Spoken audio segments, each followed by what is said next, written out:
Now just one more thing really before I leave your piece for a bit. Is one of the common questions we do get asked here is how far above sea level are we? You'd be surprised. Now just to answer that question, all you need to do is just have a look over the side of the boat, judge how far it is from you to the water, and that's how far above sea level you are. 53 metres high, roughly around the same height as the Niagara Falls on the Canadian-American border, just not as wide obviously.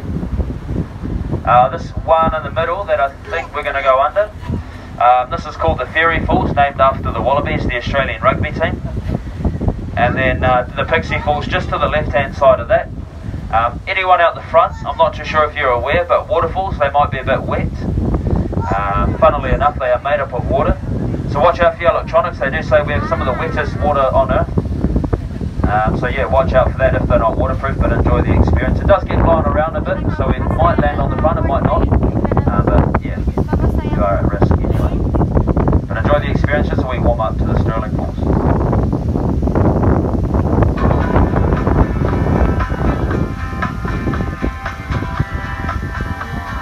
Recorded of up to 167 knots. And I've been out on this thing in about 143 knots, so pretty impressive. Corner here, just keep an eye out for a bit of wildlife. I spotted a couple of turtles just up on the rocks as we came out earlier. But I did mention it, we should hopefully see them a lot closer now, and hopefully they're still there. So somewhere towards the left hand side if you want to check out those turtles. We've got some of the largest turtles in the world down here in Milford. More like tortoises I suppose, they're pretty large and they don't move too fast. But that'll just be on the left as we round the corner here.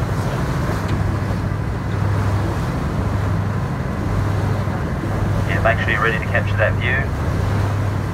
And as we come back in, it'll be all along the northern side of the Fjord Marine Reserve, so no fishing is allowed.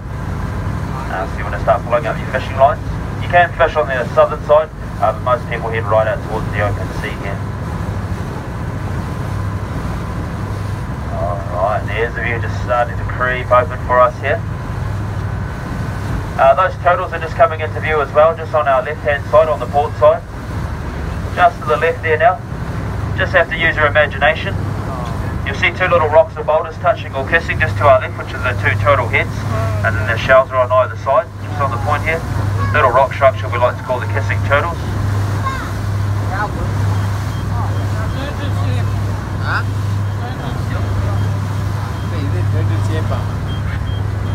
It's a funny boy.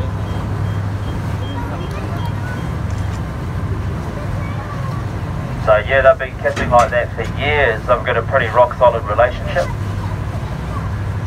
And they say the key to a good relationship is just don't take each other for granted. Got it? Anyways, enough of the funny stuff. Look at that beautiful views as we come back in.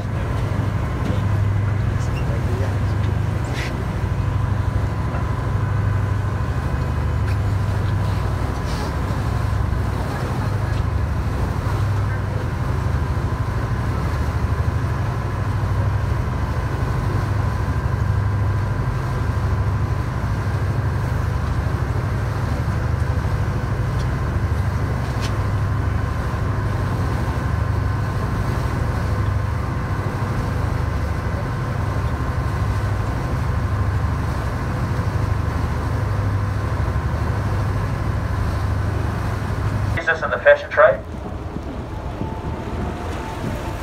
Hats, scarves, gloves, boots with the fur, sort of thing. And then their blubber as well, that was rendered up into oil.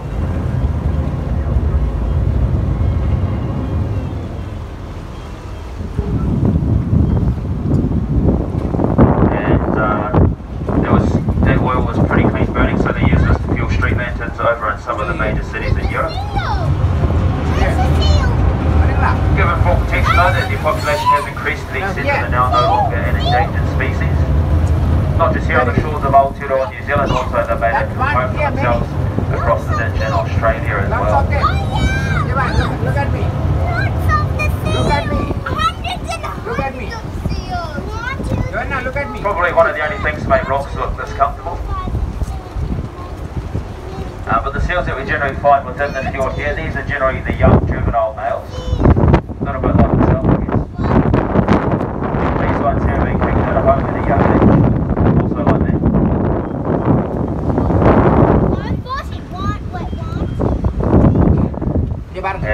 And they've had to come through to places such as Milford to get bigger, uglier, and stronger. A prime example. And then what happens is they head back home and they have to fight their way back into their colony for breeding rights. If they are successful, they'll gather a group or harem of girlfriends of about 14 strong. So they average about 14 girlfriends, unlike me. I struggle to get one, let alone 14. These first seals are doing alright for themselves. Hopefully they'll be reincarnated into one later, that'll be great. But yeah, continuously reproducing, hence why their populations are good now.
But just before we do make that turn, as we are heading out onto the Tasman Sea, if you want to get a quick photo or video, do it in the Titanic pose. Now's the chance.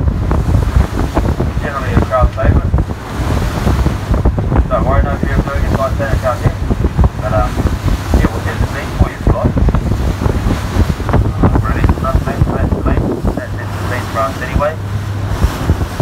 But yeah, we better stop playing that song, our Creepy Bajang. It's really emotional. Comes on, he's quite an emotional fella. So yeah, maybe give him a bit of time, bit of space. He's probably weeping and crying behind the bar as we speak. Maybe just appreciate that might help. But it's cruising into a spot called Itsme Bay, just ahead of us on our left. You see quite a few coloured floats in the Itsme Bay. Those coloured floats are the coldest spots for our locals typically. They're still in great control of wait till the price is right. The majority of it's all being exported over to Asia.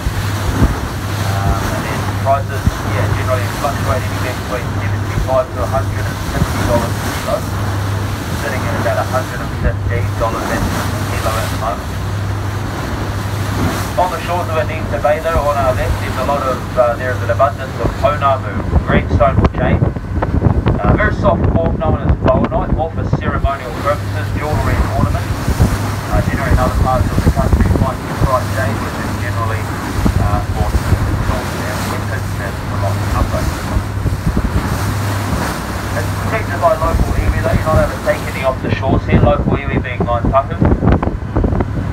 That's all fully protected by them. And you notice the devastation here in Itsme Bay as well. You notice all these slips, landslides. Happened last February, at the start of last February. We had a massive amount of water or rainfall. We had about 1.1 metre of rain in the space of 3 days. We had over half a metre in one day, about 600 mil and 350 mil a piece on the other two. The wettest hour that was recorded was 67 mil. Absolutely extraordinary. No real catchment areas in these mountains to store the moisture. No rivers or lakes. The moss can absorb only so much, and then once that becomes in flood, it's just really overwhelming. And especially with these steep mountain sides, not lots of trees to hold on to. So it's a domino-like effect. If one or two let go, there'll be a few more follow suit. And also, yeah, quite a rocky bank that one. So you see all those rock falls as well. So really overwhelming for the landscape, getting that large amount of water in such a short period of time. certainly used to rain, but nothing quite like that.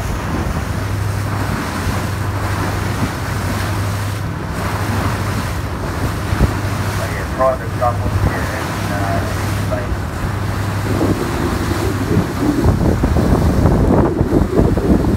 in cameras and phones are pretty good.